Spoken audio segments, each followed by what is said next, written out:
L'Association burundaise des radiodiffuseurs, ABR en sigle, souhaite la réouverture des radios fermées, mais indique que la décision sera prise par la justice burundaise. Propos du président de l'ABR, Onésime Harubuntu. Quant à l'ambassadeur de France au Burundi, fait savoir que la France est prête à contribuer financièrement pour que les informations diffusées soient de très bonne qualité. C'était à l'occasion des célébrations de la Journée mondiale de la radio ce mercredi 13 février 2019. Nous avons organisé cette cérémonie, cette célébration en vue de nous mettre ensemble, effectivement, comme vous venez de le dire, pour que nous puissions nous préparer, voir nos forces et nos faiblesses par rapport aux échéances électorales 2020. Alors, ce que nous pouvons dire aujourd'hui, c'est que l'ABR se prépare déjà pour les élections 2020. Et l'ABR, c'est une association, elle est l'initiateur de la couverture médiatique en synergie des médias depuis les années 2005, 2010, 2015. Effectivement, là aussi, on a organisé des synergies, mais à ce niveau, ce n'était pas l'ABR parce qu'il y avait eu un problème au niveau des radios membres de l'ABR, mais quand même la synergie, ce qui était présent, la synergie a eu lieu.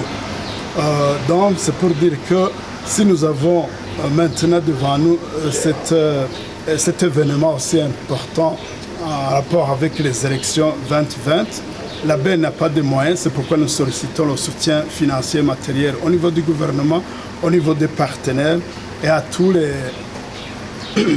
ceux qui aiment le métier. Donc nous nous préparons déjà et nous n'avons pas peur, nous pensons que tout ira bien par la grâce de Dieu. Oui, au sein de l'ABR aujourd'hui, il y a 17 radios, mais il y a 4 autres radios qui n'émettent plus, qui étaient au sein de l'ABR. Que dit l'ABR aujourd'hui concernant le dossier de ces radios suspendues ou fermées? Bon, merci beaucoup. Effectivement, on était ensemble avec nos confrères avant 2015, mais vous savez tout ce qui s'est passé dans notre pays. Nous regrettons, mais nous ne pouvons rien.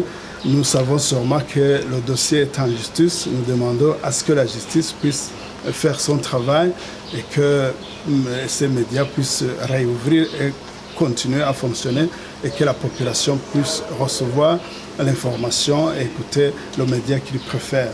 Donc notre souhait, c'est de voir la justice faire son travail et de libérer ces médias et de laisser la population burundaise ou autres qui aiment suivre, dont les consommateurs de l'information, de suivre le média qu'ils préfèrent. Le message qui est véhiculé par les médias porte un contenu fort et important pour tous les acteurs de la vie politique, économique, médiatique, culturelle, etc.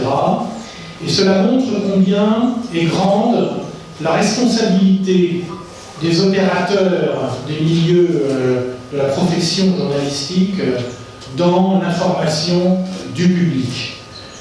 Les orateurs avant moi, enfin, c'est essentiellement le président de l'ABR, mais également dans son message Audrey Azoulay, qui est une compatriote à la tête de l'UNESCO, ont insisté sur la responsabilité des journalistes pour pratiquer, pour diffuser la tolérance, la paix, une information non biaisée, une information non manipulée.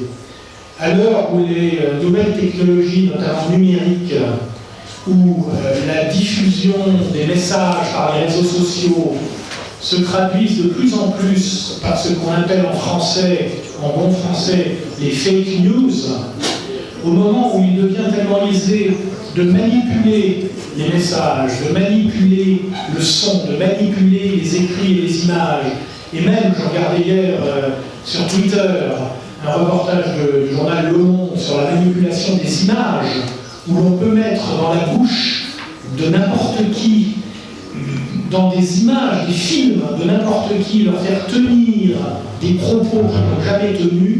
Vous imaginez le danger que cela représente dans l'exercice de la profession journalistique et l'immense responsabilité qui est celle des acteurs de cette profession pour faire respecter la vérité des messages qui sont passés, la vérité des informations.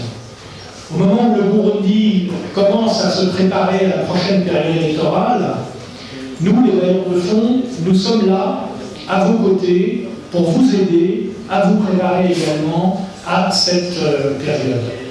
Les autorités burundaises ont pris la décision que le processus électoral lui-même serait entièrement financé par les Burundais eux-mêmes. Nous, en tant que bailleurs de fonds, nous en prenons acte et nous nous réjouissons de cette décision qui montre la maturité du peuple burundais et de l'État burundais qui va pouvoir financer lui-même ses propres élections. Mais nous sommes prêts pour apporter notre aide à l'environnement des élections. Je pense par exemple aux besoins que pourraient avoir les opérateurs des médias. Je pense par exemple à ce qui pourrait être fait pour, par exemple, auprès de la jeunesse burundaise, promouvoir les vertus de l'écoute, de tolérance et de dialogue. Nous serons, nous les bailleurs de fonds, à vos côtés pour préparer le Burundi à cette opération électorale dans le plein respect de la souveraineté des pays, de l'indépendance et de l'action des acteurs.